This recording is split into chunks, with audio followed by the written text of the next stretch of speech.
Dear student, आज हम chapter 1 के आगे का अध्ययन करेंगे, जिसमें समूहीकरण एवं वर्गीकरण को हमने शुरू किया था।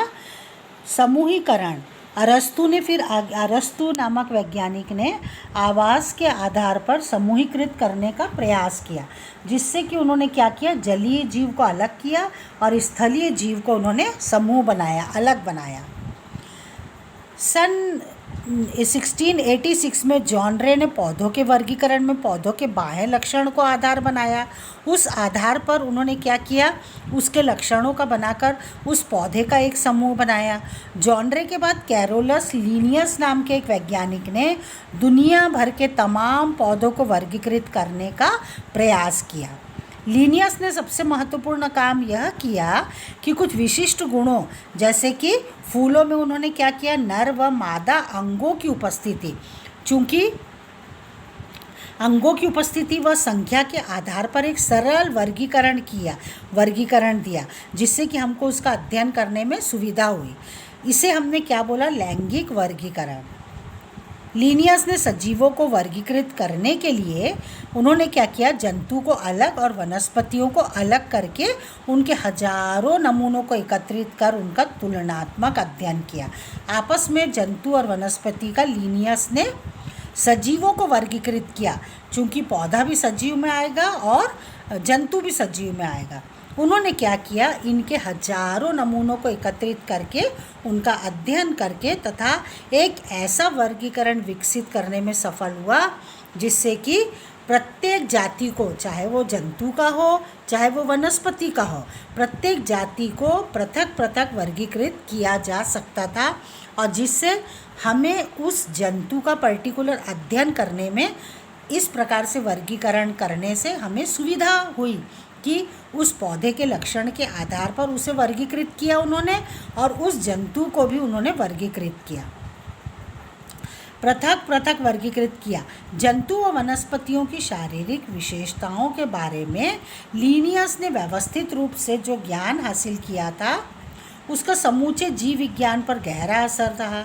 इस पद्धति में संपूर्ण जीव जगत को उन्होंने दो भागों में, दो जगत में बांटा। पहला उन्होंने बांटा पादप जगत और दूसरा उन्होंने बांटा जंतु जगत, जिसे हम बोलते हैं बॉटनी और जूलॉजी। हम इसमें पढ़ते हैं पादप को, और बॉटनी में पढ़ते हैं हम लोग पादप को, और जूलॉजी में हम पढ़ते हैं जंतु को।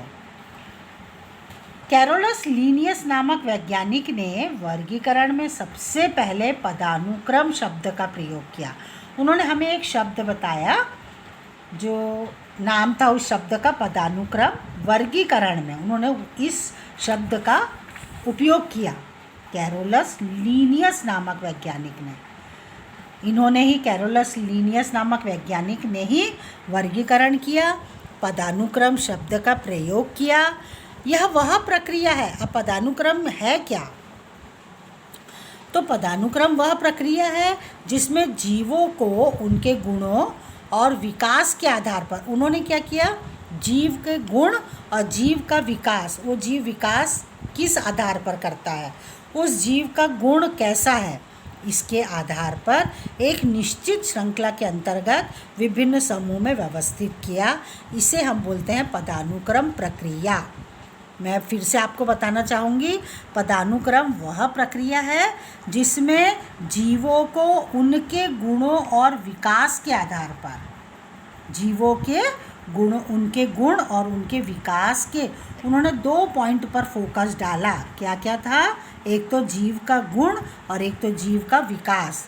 जीव डेवलप कैसा करता है आगे, जीव का प्रॉपर्टी क्या है, उसका गुण क्या है, इसके आधार पर उन्होंने एक निश्चित श्रृंखला के अंतर्गत विभिन्न समूह में उन्होंने व्यवस्थित किया। जैसे कि यदि हम लेते हैं मनुष्य को, उन्होंने किस प्रकार से वो किया है ना, तो मनुष्य का पदानुक्रम उन्होंने कैसा बनाया, पहले तो जगत बनाया। जगत को हम क्या बोलते हैं, किंगडम, इंग्लिश में किंगडम, हिंदी में हम उसको बोलेंगे जगत। तो मनुष्य को एक जगत में रखा जिसका नाम था एनिमेलिया। बहुकोशिकीय है, यूकैरियोटिक है, अंतर्ग्रहण हम लोग अंदर लेकर के भोजन ग्रहण करते।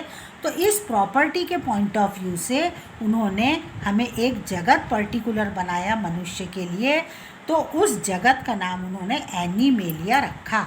दूसरा संघ कॉर्डेटा, क्योंकि हमारा गुण क्या है, कशेरुकदंड वर्टिब्रल कॉलम हमारे में प्रेजेंट होता है, इसलिए हमें उसको देखते हुए कॉर्डेटा में रखा फाइलम। क्लास हमारी मैमेलिया, चूँकि शरीर रोए से ढका होता है, बाहें कर्ण, मनुष्य का में बाहर की ओर कान है, इस प्रॉपर्टी को देखते हुए उन्होंने क्लास को मैमेलिया क्लास में रखा। फिर गण प्राइमेट्स, गण यानी ऑर्डर, गण यानी ऑर्डर। अंगूठे की स्थिति विपरीत, अंगूठा हमारा कैसा है, विपरीत, अग्र व पश्च पाद में 5-5 उंगलियां। इसे देखते हुए उन्होंने एक ऑर्डर बनाया और उस ऑर्डर को प्राइमेट्स नाम दिया। तो मनुष्य किस ऑर्डर में आता है, प्राइमेट्स ऑर्डर में आता है। फैमिली, एक फैमिली होती है मनुष्य की, होमोनिडी, द्विपाद चलन, मनुष्य चूँकि 2 पैर से चलता है इसलिए फैमिली का नाम उन्होंने होमोनिडी रखा। जीनस, होमो, सुविकसित मस्तिष्क, मनुष्य से बढ़कर, मनुष्य से ज़्यादा, इतना डेवलप ब्रेन किसी के पास नहीं है, सोचने समझने का सामर्थ्य और किसी जीव जंतु में नहीं है, इसलिए जीनस वंश जो था वो मनुष्य का होमो, और जाति जो थी मनुष्य की वो सैपियंस, मनुष्य को एक जाति में रखा जिसका नाम था सैपियंस। तो इस प्रकार से स्टूडेंट्स मनुष्य का पदानुक्रम इस प्रकार से था, kingdom, phylum, class, order, family, genus और स्पीसीज। इसके बाद कई ऐसे जीव पाए गए जो पादप एवं जंतु दोनों के लक्षण दर्शाते हैं। आइए हम एक नज़र उस जंतु पर भी डाल लें। लीनियस ने जीवों को सिर्फ 2 वर्गों में ही बांटा, एक पादप और एक जंतु, परंतु कुछ तो ऐसे जीव भी थे, मैं आपको बताना चाहूँगी, ऐसे जीव भी होते हैं जो दोनों में होते हैं, मतलब पादप भी होते हैं और जंतु भी, दोनों के लक्षण दर्शाते हैं, उनमें दोनों की ही प्रॉपर्टीज़ होती है। वो क्या है, युगलीना। फिर बताना चाहूँगी आपको, उसका नाम है युगलीना। युगलीना एक ऐसा जीव है जिसमें जंतु और पौधे दोनों के लक्षण मिलते हैं। ये एक कोशिकीय जीव होती है, यूनिसेल्युलर जीव है। पॉइंट को आप इसको ध्यान से सुनेंगे कि युगलीना एक ऐसा जीव है जो जंतु और पौधों दोनों के लक्षण हमें दर्शाता है, एक कोशिकीय जीव है। हरित लवक इसमें प्रेजेंट होता है, चूँकि हरित लवक प्रेजेंट होता है इसलिए हम इसे पादप जगत में बोलेंगे। इसमें कोशिका भित्ति का अभाव होता है। यह स्वपोषण तथा विषम पोषण दोनों प्रकार से भोजन प्राप्त कर सकता है, इसलिए हम कहेंगे कि यह जंतु और पौधे दोनों के लक्षण इसमें पाए जाते हैं। इसका नाम है युगलीना।